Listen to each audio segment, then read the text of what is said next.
முக்கிய செய்திகள்.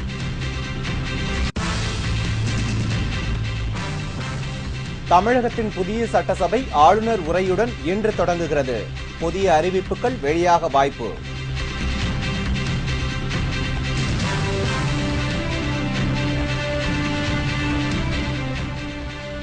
யோகா குரு ராம்தேவின் உண்ணாவிரத போராட்டத்திற்கு ஏற்பாடுகள் தீவிரம். நாடு முழுவதிலும் 12 கோடி பேர் ஆதரிப்பதாக தகவல்.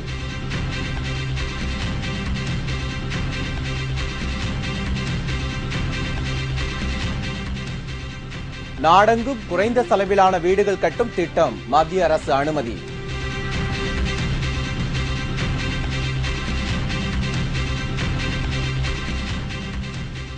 பொறியியல் படிப்பிற்கான கலந்தாய்வு பட்டியல் வரும் 24ஆம் தேதி வெளியீடு. விண்ணப்பிக்க இன்று கடைசி நாள்.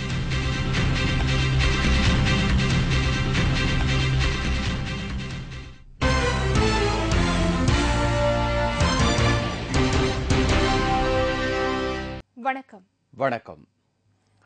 விரிவான செய்திகள்.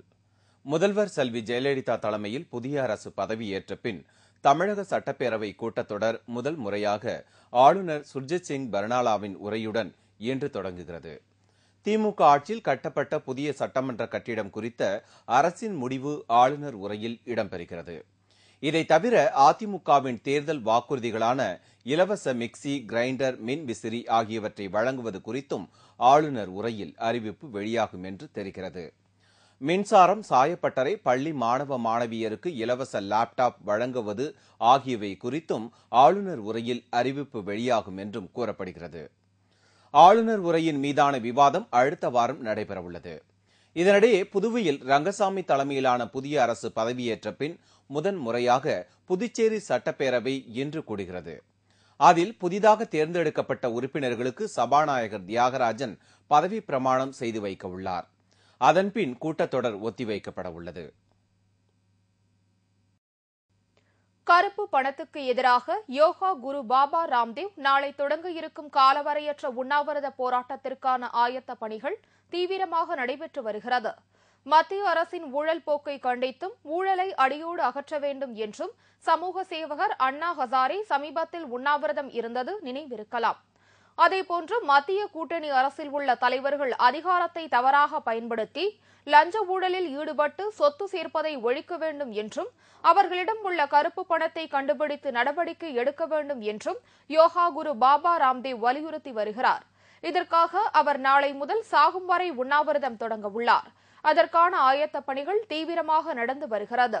நாடு முழுவதும் உள்ள தனது அமைப்பைச் சேர்ந்தவர்கள் இந்த போராட்டத்தில் பங்கேற்று கருப்பு பணத்தை ஒழிக்க தனக்கு ஆதரவு அளிக்க வேண்டுமாறும் பாபா ராம்தேவ் கோரிக்கை விடுத்துள்ளார். இதனிடையே பீகார் மாநில காங்கிரஸ் கட்சியின் செய்தித் தொடர்பாளர் ஷக்கீல் அகமது நேற்று செய்தியாளர்களை சந்தித்தார். அப்போது லஞ்ச ஊழலுக்கு எதிராக பாபா ராம்தேவ் நடத்தும் போராட்டம் வரவேற்கத்தக்கதுதான் என்றாலும் காங்கிரஸ் கூட்டணி ஆட்சி அமைந்த பிறகுதான் நாட்டில் 36,000 கோடி ரூபாய் கருப்பு பணம் இருந்ததை கண்டுபிடிக்க முடிந்தது என்றும் குறிப்பிட்டார். एक उनका मुद्दा है भ्रष्टाचार, उसमें सरकार भी शामिल है। सरकार के मंत्रियों से बात कर रहे हैं कि हम सब लोग आपके मुद्दों से शामिल हैं। कोई या जो अन्ना हजारे जी का मामला हुआ, ये देश के सारे लोग उससे सहमत हैं. இந்நிலையில் பாபா ராம்தேவின் போராட்டத்தை பாரதிய ஜனதா கட்சி ஆதரிப்பதாக அக்கட்சியின் தலைவர் நிதின் கட்காரி அறிவித்துள்ளார். நாடு முழுவதும் 250 நகரங்களில் குறைந்த செலவிலான வீடுகள் கட்ட மத்திய அமைச்சரவை அனுமதி அளித்துள்ளது. மத்திய மந்திரி சபையின் பொருளாதார விவகாரங்களுக்கான கூட்டம் டெல்லியில் நேற்று நடைபெற்றது. பிரதமர் மன்மோகன் சிங் தலைமையில் நடைபெற்ற இந்த கூட்டத்தில் பல்வேறு முக்கிய முடிவுகள் எடுக்கப்பட்டது. கூட்டத்துக்கு பிறகு உள்துறை அமைச்சர் ப. சிதம்பரம் செய்தியாளர்களை சந்தித்தார். அப்போது நாடு முழுவதும் உள்ள நகரங்களில் குடிசை பகுதிகள் அதிகரிப்பதை தடுக்க முடிவு செய்யப்பட்டு இருப்பதாகவும் அதற்காக ராஜீவ் ஆவாஸ் யோஜனா என்ற திட்டத்தின் கீழ் குடிசை வாழ் மக்களுக்கு குறைந்த விலையில் வீடுகள் கட்டித் தரப்படும் என்றும் கூறினார். The scheme is expected to cover about 250 cities, mostly with a population of more than 1 lakh. The central government will bear 50% of the cost of slum redevelopment. மேலும் இந்த திட்டத்தால் நாடு முழுவதும் 250 நகரங்களில் உள்ள 3,20,00,000 குடும்பங்கள் பலன் அடைவார்கள் என்றும் அத்தகைய வீடுகளை கட்டுவதற்கான 50% நிதியை மத்திய அரசும் மீதி தொகையை மாநில அரசுகளும் வழங்கும் என்று கூறினார். பொறியியல் படிப்பு சேர்க்கைக்கான கலந்தாய்வு குறித்த தரவரிசை பட்டியல் இம்மாதம் 24ஆம் தேதி வெளியிடப்படுகிறது. அரசு பொறியியல் கல்லூரிகளிலும் சுயநிதி கல்லூரிகளிலும் அரசு ஒதுக்கீட்டின் கீழ் ஒற்றை சாளர கலந்தாய்வு மூலம் BA படிப்பிற்கு மாணவர்கள் சேர்க்கப்படுகிறார்கள்.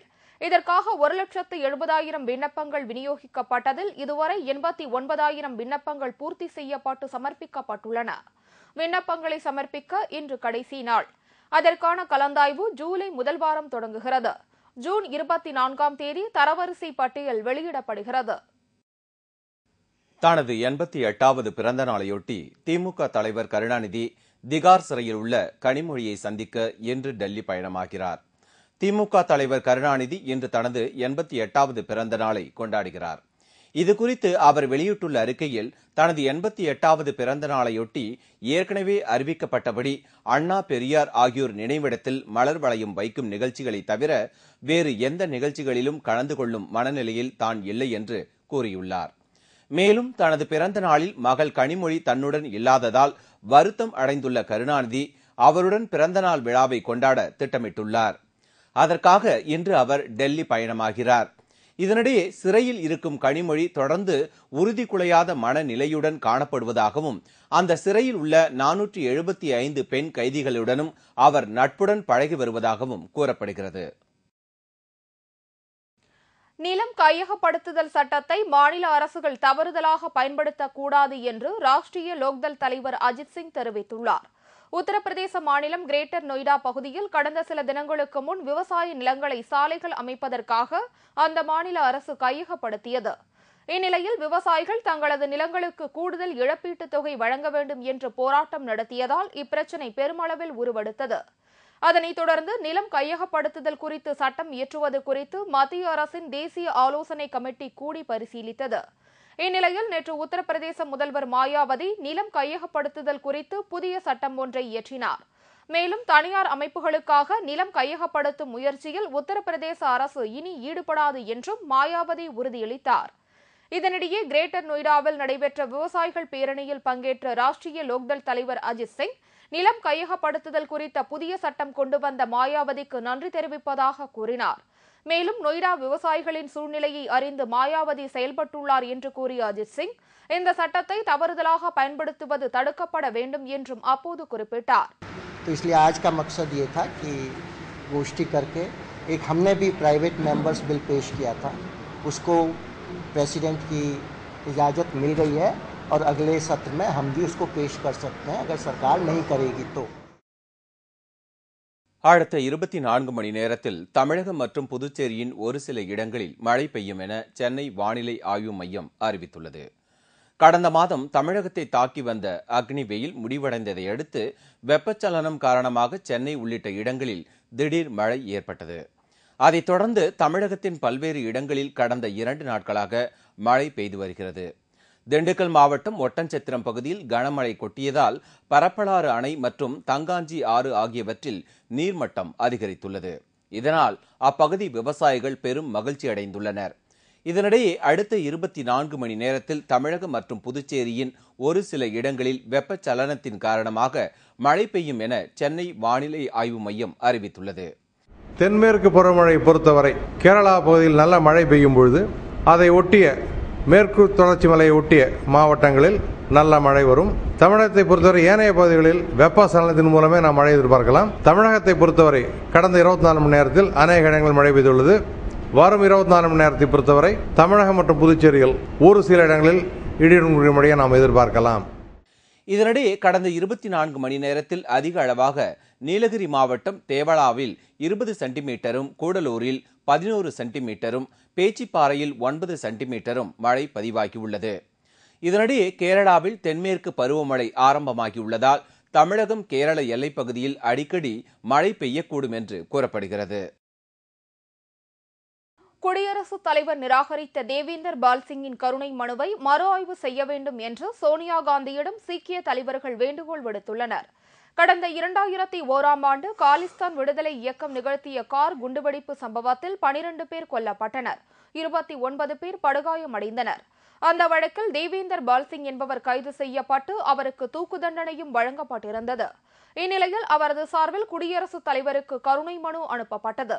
அந்த மனுவை கடந்த 27ஆம் தேதி குடியரசுத் தலைவர் பிரதீபா பாட்டீல் நிராகரித்தார். இதனிடையே காங்கிரஸ் கட்சியின் தலைவர் சோனியா காந்தியை புதுடெல்லியில் உள்ள அவரது இல்லத்தில் சீக்கிய அமைப்பினர் நூற்றுக்கணக்கானோர் நேற்று சந்தித்து மனு ஒன்று கொடுத்தனர். அந்த மனுவில் தூக்கு தண்டனை கைதியாக உள்ள தேவேந்திர பால்சிங்கின் கருணை மனுவை மறு ஆய்வு செய்ய வேண்டும் என்று கோரிக்கை விடுக்கப்பட்டிருந்தது. பாரதிய ஜனதா கட்சியின் தேசிய நிர்வாகிகளின் 2 நாள் மாநாடு லக்னோவில் இன்று தொடங்குகிறது. இதுகுறித்து செய்தியாளர்களை சந்தித்த பாரதிய ஜனதா கட்சியின் தேசிய துணைத் தலைவர் முக்தர் அப்பாஸ் நக்வி, லக்னோவில் இன்று தொடங்கவுள்ள பாரதிய ஜனதா கட்சியின் தேசிய நிர்வாகிகளின் மாநாடு 2 நாட்கள் நடைபெற உள்ளதாக கூறினார். அந்த மாநாட்டில் விலைவாசி உயர்வு, பெருகி வரும் ஊழல், கருப்பு பண விவகாரம் உள்ளிட்டவைகளுக்கு எடுக்கப்பட வேண்டிய நடவடிக்கைகள் பற்றி ஆலோசிக்கப்பட உள்ளதாக தெரிவித்தார். 2G ஸ்பெக்ட்ரம் ஊழல், ஆதர்ஸ் கட்டிட ஊழல், காமன்வெல்த் போட்டி ஊழல் ஆகியவற்றை மக்கள் மத்தியில் எவ்வாறு மேலும் பிரபலப்படுத்துவது என்பது குறித்தும் கூட்டத்தில் கலந்தாலோசிக்க உள்ளதாக முக்தர் அப்பாஸ் நக்வி அப்போது குறிப்பிட்டார். மீண்டும் முக்கிய செய்திகள்.